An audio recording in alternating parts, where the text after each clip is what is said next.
hear our prayers. That the Church may continue to teach Christ's word with authority.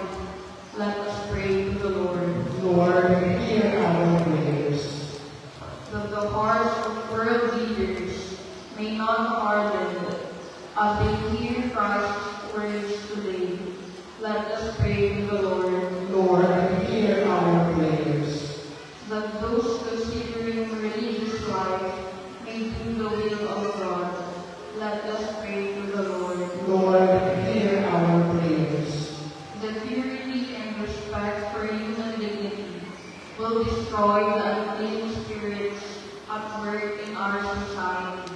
Let us pray to the Lord. Lord, hear our prayers. For our sick, the bereaved, the neglected children, the hardened sinners, the victims of calamities and violence, and for the special projects in our parish, let us pray to the Lord. Lord, hear our prayers. That our departed members may enjoy the radiant dawn of eternal life.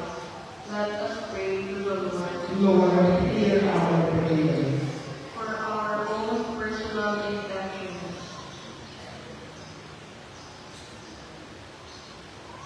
let us pray to the Lord. Lord, hear our prayers.